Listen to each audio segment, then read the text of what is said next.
Ladies and gentlemen, please join me in congratulating the legend of live, John Mayer.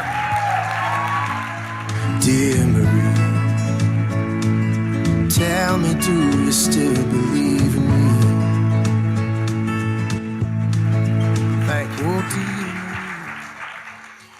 When you put it that way, my life sounds pretty damn good.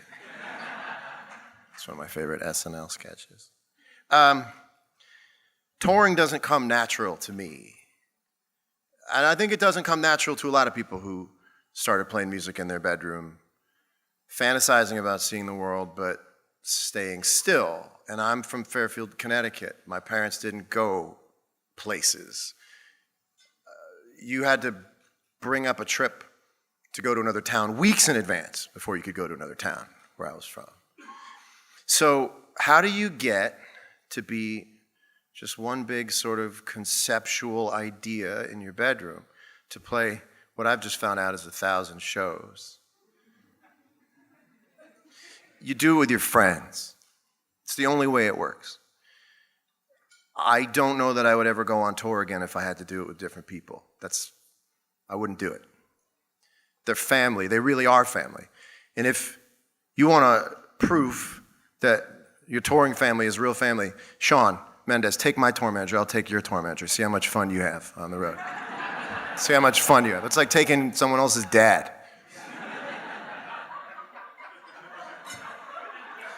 Give it up for my son, Shawn Mendes.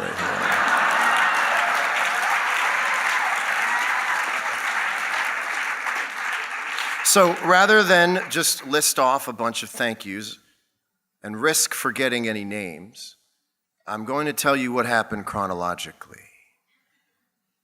I sat for the first time probably in 2000 in a room with my lawyer, Reed Hunter, Greg Latterman from Aware Records, and Michael McDonald, my former manager, which I just don't love saying former manager. He's a wonderful guy, and he is a huge reason as to why I'm standing here holding this. Michael McDonald, someone...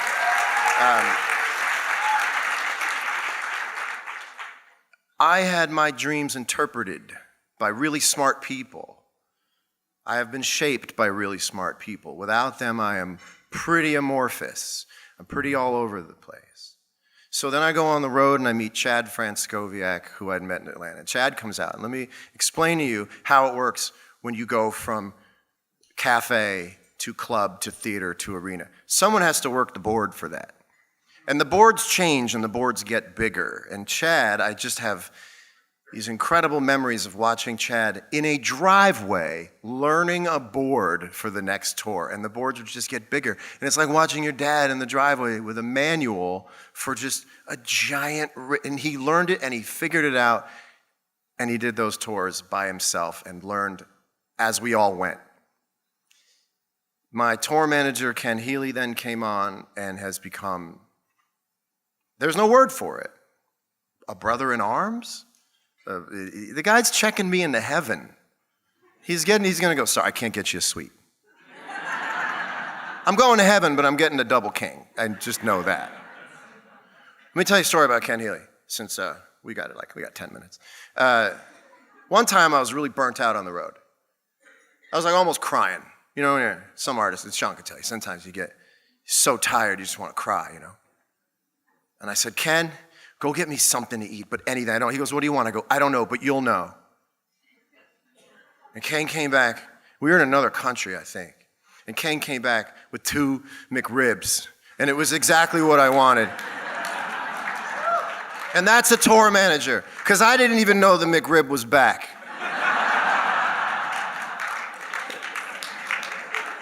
I usually stay abreast of those things.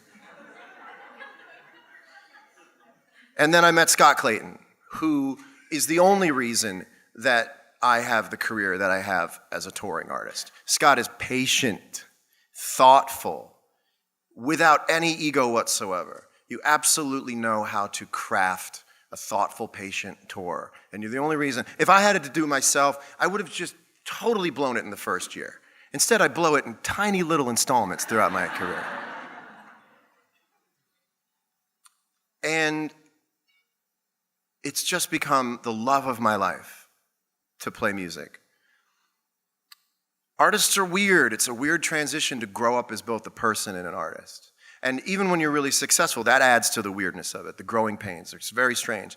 And if you're, number one, if you're lucky enough to figure out what you have, well, that's great. But sometimes you figure out what you had after you already lost it. And I am in this unbelievable position where I value it every single day of being at a place where I can appreciate what I have to a degree I can't really express to you except to thank everyone. And I get the time to go on tour and continue to do it for as long as my pediatrician will let me. I don't know. And now I am with Irving Azoff and on a daily level with Steve Moyer. And Alice, thank you for coming as well. And Steve looks out for me in every possible way of going on tour. Going on tour is really grueling, and we have to look out for each other on the road. Artists have to look out for each other. Artists have to reach out. Those who are home off tour need to take care of those who are out in space, be sort of a mission control for each other, you know.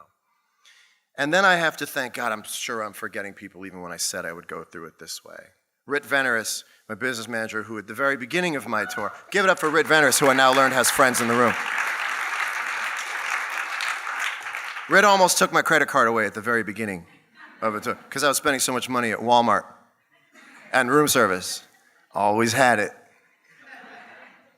And I want to thank everyone at Live Nation, thank everybody at WME, and I also want to thank Bernie Cahill and Dead and Company, and that, you know, I only joined one band, but the music of the Grateful Dead is so vast, it makes you think I'm in 100 bands. It's just 2, but it feels like 45 bands, because that band feels like 44 bands, you know.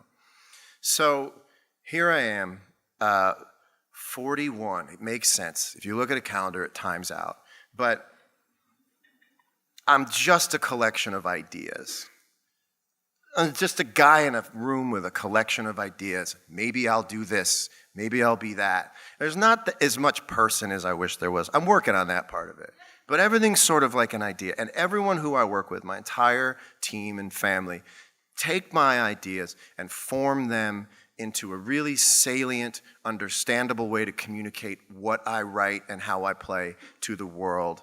And I am nothing, literally nothing. I'm the guy at the back of the bar bragging about how good a guitar player he is in some small town without you guys. So I want to say thank you. I love music more than anything. Touring is technology proof. They make a new cable for your phone every year and a half, but that fucking guitar cable is the same since like 1935.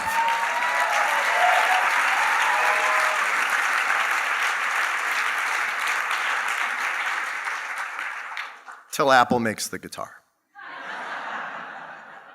And no matter how subversive and strange, I don't care if all of a sudden it becomes cool at Coachella to like puke on each other or something. You still have to get on the bus. I don't care how magical you think what you do is, you still get on the bus. You still do your time on the off days in those hotel rooms and use a towel for all kinds of things.